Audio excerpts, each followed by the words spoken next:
제목으로 오늘 말씀을 함께 나누기 원합니다. 네, 우리 인생이 연단이 한 지점에만 있는 것이 아니라 우리 평생에 우리가 연단을 받고 그렇게 살고 있고, 그래야 또 우리가 계속해서 자라고 또 큰 위험과 죄 가운데 빠지지 않고 끝까지 우리 인생을 완주할 수가 있습니다. 그래서 다윗을 통해서 우리가 10대, 20대, 30대, 40대 이렇게 다윗을 하는 연단하신 하나님, 주제가 꼭 그 나이대에 맞는 것은 아니지만 그래도 우리 다윗을 통해서 한번 이 정도 나이에는 이런 연단을 받는다라는 것을 한번 생각해보는 시간을 가지고 있습니다. 그래서 오늘은 40대 죄와 싸우는 것입니다. 물론 죄는 평생 싸워야 됩니다. 인생의 가장 큰 위기는 고난의 항복판이 아니라 모든 것이 평안하고 또 잘 돼 있고 느슨해질 때, 평안이 오고 영적으로도 느슨해질 때 찾아오게 됩니다. 오늘 본문에 나오는 다윗은 왕궁의 옥상을 거닐던 그 순간에 한순간의 방심에서부터 시작된 그 죄가 영적 거장 다윗을 어떻게 무너뜨렸는지를 잘 보여주고 있습니다. 그래서 우리가 또 죄와 싸울 때 어떻게 싸워야 되는가 하는 것을 세 가지로 살펴보고자 합니다. 첫 번째, 죄는 항상 경계해야 합니다. 죄는 항상 경계해야 됩니다. 우리 인생에서도 죄는 항상 경계해야 됩니다. 다윗은 왕들이 출전하는 그 시기가 봄이 되었지만 전장에 나가지 않고 왕궁에 머물고 있었습니다. 그 늦은 오후에 침상에서, 그것도 늦게 일어났다는 것은 너무 나태한 삶을 보여주지 않습니까? 늦잠 자고 늦게 일어난 다윗이 왕궁 옥상을 거닐다가 한 여인, 목욕하는 여인을 보게 됩니다. 그리고 그 여인이 누군지 알아봤더니 충성스러운 부하 우리아의 아내였던 것입니다. 그가 누군지 알면, 또 그 여인이 내 부하의 아내인 걸 알면 마음을 접어야 되는데 그러지 못했습니다. 그 충동이 그런 상황과 현실적인 상황을 뛰어넘어 버렸습니다. 마음의 절제를 넘어버렸습니다. 그래서 결국 간음죄를 저지르고 맙니다. 그래서 우리가 꼭 기억할 것은 죄를 짓는 데는 나이가 문제가 되지 않습니다. 어리든 나이가 많든 죄 짓는 데 있어서 죄의 유혹에는 누구도 넘어갈 수 있다는 것입니다. 또 신앙의 연륜이 쌓여도, 신앙의 연륜이 많고 경험이 많아도 죄에는 안전할 수 없습니다. 항상 경계해야 됩니다. 오히려 인생의 30대를 20대 30대를 잘 지내다가 40대 50대가 되어서 넘어지는 사람들이 많습니다. 30대 20대 30대 명성을 쌓고 또 열심히 좋은 덕을 쌓다가 의외로 40대 50대 되어서 이렇게 넘어지시는 분들이 있다는 겁니다. 사회적 지위가 생기고 삶이 안정되고 어느 정도 안정 궤도에 올라갔을 때 영적으로 느슨해지기 시작하는 것입니다. 그럴 때 사단이 역사하기 가장 좋은 타이밍이 되기 때문에 그렇습니다. 죄에 한번 노출되어서 그것이 마음에 들어와서 내 마음을 사로잡기 시작하면 우리는 이성적인 통제를 잃어버릴 때가 있습니다. 그래서 죄가 내 속에 들어와서 나를 사로잡기 전에 조심하는 것이 가장 중요합니다. 죄가 나를 다스리기 전에, 사로잡기 전에. 욥기 31장 1절 말씀에 욥이 이렇게 고백합니다. 같이 읽겠습니다. 내가 내 눈과 약속하였나니 어찌 처녀에게 주목하랴. 욥은 너무너무 잘 알았습니다. 내가 어찌 처녀를 주목하여 보랴 하는 것입니다. 보면 볼수록 욕구가 생긴다는 것입니다. 정욕이 생긴다는 것입니다. 그래서 아예 보지 않는 것입니다. 보려고 하지 않습니다. 이것이 가장 지혜로운 방법입니다. 보지 않는 것입니다. 오늘 우리는 너무나 많은 볼 것이 우리 눈앞에 있습니다. 보는 것이 얼마나 우리 생각을 사로잡습니까? 특별히 스마트폰, 손에서 많은 볼 것이 우리 눈앞에 놓여 있고 언제든지 누르기만 하면 우리가 볼 수 있는 그런 상황에 있다는 겁니다. 유튜브를 통해서 우리가 주로 보는 것이 무엇입니까? 음란한 것, 자극적인 것, 세상의 쾌락적인 것들, 이런 것들만 계속 손이 가서 누르고 넘기고 그렇게 하고 있으면 우리 안에 이 죄의 충동이 안 일어나는 것이 비정상 아니겠습니까? 보면 충동이 일어납니다. 그래서 여러분, 내가 무엇을 보느냐가 나의 영성을 결정합니다. 우리의 스마트폰, 우리의 유튜브 통해서 내가 어디에 관심이 있고 무에 집중하고 있는지, 거기에 우리의 영성이 드러난다는 것입니다. 우리의 눈이 세상의 정욕에는 눈을 감고 거룩하신 하나님을 바라보는 그런 결단으로 나아갈 수 있기를 소망합니다. 그렇게 해야만 우리가 우리의 생각을 다스리는 것이 무엇인지 결정하게 된다는 겁니다. 그래서 항상 죄를 경계해야 됩니다. 두 번째는 죄를 덮고 싶은 유혹을 이겨야 합니다. 죄를 지었을 경우에 우리가 넘어질 수 있기 때문에 죄를 지었다면 항상 우리에게 제일 먼저 찾아오는 것은 죄를 덮고 싶어 합니다. 특히나 평판이 좋던 사람들, 저 사람이 저런 죄를 지을까라는 생각을 하게 하는 사람일수록 그 사람은 죄에 빠졌을 때, 넘어졌을 때 첫 번째 드는 감정은 엄청난 두려움입니다. 두려움. 왜 두렵겠습니까? 자신의 명예와 평판, 이런 것들을 다 잃을까 봐 두렵습니다. 그래서 죄를 감추려고 합니다. 드러내고 싶어 하지 않습니다. 물론 이거는 평판이 있든 없든 다 똑같은 것 같습니다. 죄를 짓고 나면 어떻게든 다 첫 번째 반응들은 숨기려 합니다. 드러내는 거 싫어합니다. 그것을 끝까지 드러내지 않고 감추어 보십시오. 그 인생은 끝까지 죄의 그늘에 끌려다니는 인생이 됩니다. 다윗은 호람되어 하나님 앞에서 이런 인생을 살았던 사람입니다. 하나님의 시선 앞에서 살았던 사람이 다윗입니다. 그랬던 다윗이 이 한순간의 방심으로 죄를 짓고 나서 정신 차리고 났을 때 얼마나 부끄러웠을까요? 얼마나 수치스러웠을까요? 다윗은 골리앗 앞에서도 담대했던, 당당했던 사람입니다.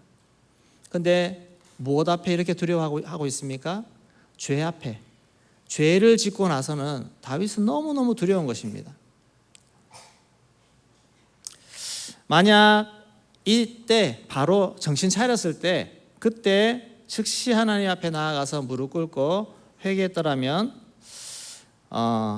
영적인 타격과 이미지 손상, 이것은 물론 없을 수가 없습니다. 있겠죠. 그렇지만 그때가 최소할 때입니다. 최소한으로 당할 때입니다.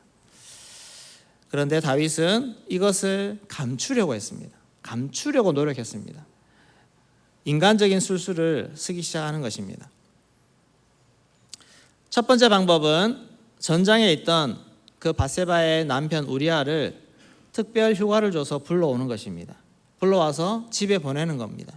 집에 보내서 아내와 자연스럽게 동침하게 함으로써 태중에 태어난 아이가 밧세바와 우리아의 아이인 것처럼 꾸미는 것입니다. 이것이 첫 번째 술수였습니다. 근데 충성스러운 우리아는 오히려 동료들은 전장에 있는데 나 혼자 어떻게 쉬느냐 하면서 거부함으로써 첫 번째 다윗의 꼼수는 실패로 끝이 납니다. 그러니까 다윗이 더 마음이 초조해집니다. 그래서 선택한 두 번째 방법은 점점 더 파괴적이 되어갑니다. 그러면 이 우리아를 없애야겠구나, 죽여야겠구나.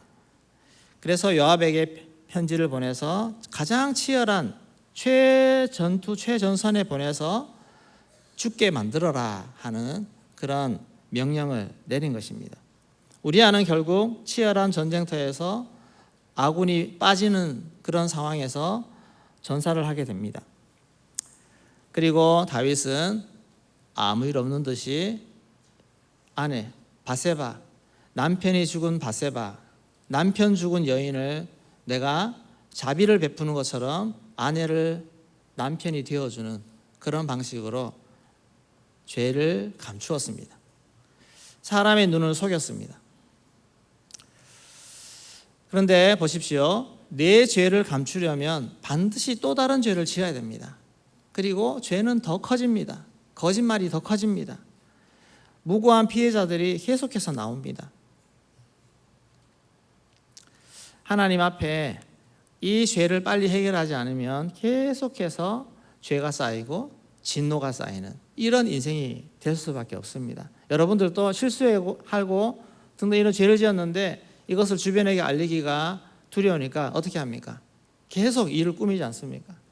우리 친구들은 혹시 내 잘못했는데 엄마 아빠한테 들키기가 싫어가지고 이렇게 막 상황을 만들어내고 거짓말 꾸며내고 친구 탓하고 이렇게 하지 않습니까?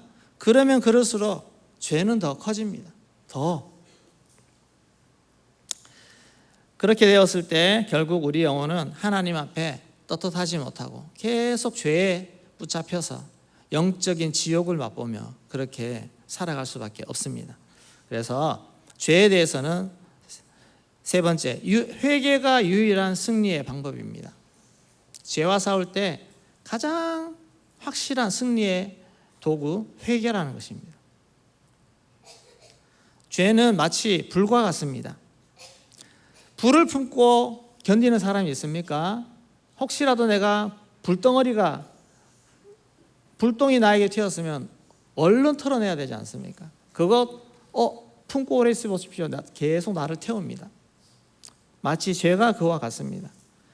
죄를 품고 있는 기간이 길어질수록 우리의 온몸이 타들어가고 내 인생 전체가 타들어가는 그런 파괴적인 결과가 나오게 됩니다. 죄를 지었을 때 우리가 선택할 수 있는 가장 지혜롭고 유일한 길은 부끄러움을 무릅쓰고 하나님 앞에서 죄를 시인하고 고백하며 나가는 것입니다. 회개하는 것입니다.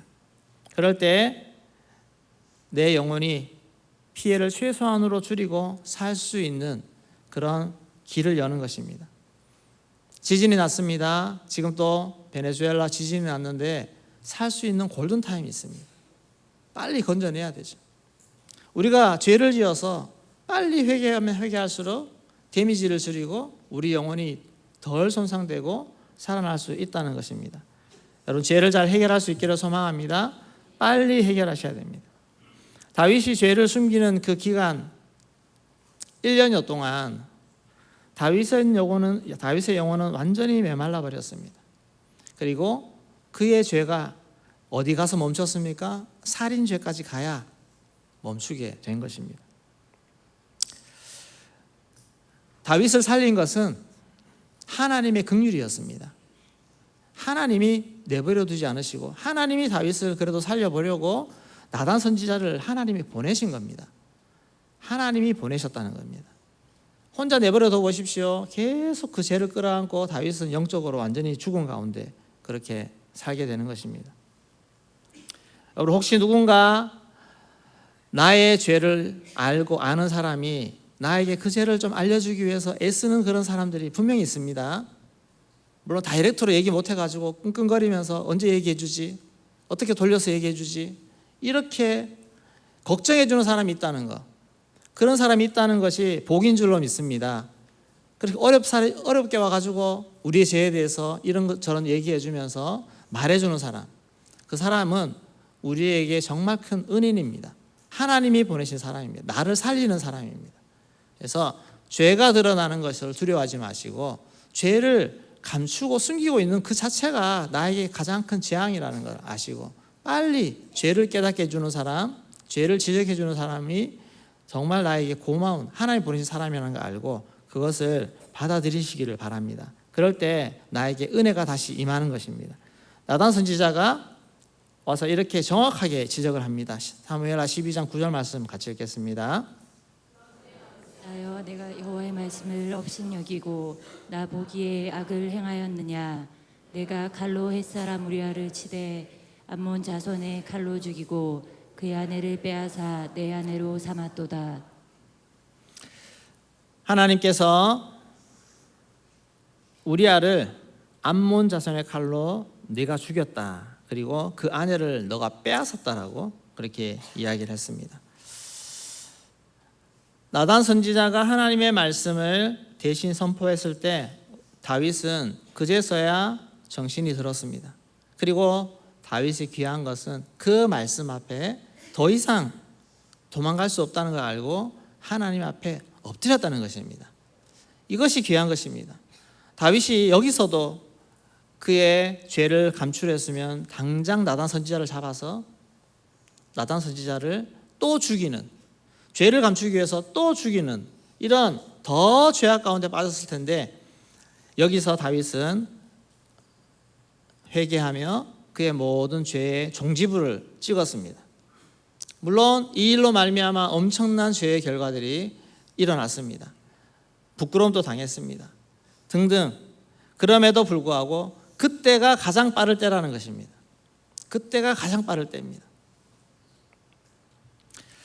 우리는 하나님 앞에서 어떤 것도 숨길 수 없다는 것을 꼭 기억하시고 코람되어 하나님 앞에 늘 정직히 대면할 수 있는 그런 은혜. 내가 죄를 저질렀을 때 가장 확실한 해결책은 회개하는 것입니다. 인정하는 것입니다.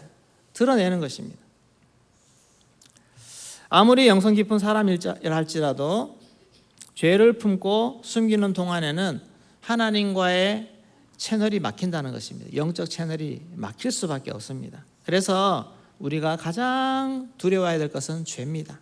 죄는 하나님과 관계를 막아버립니다.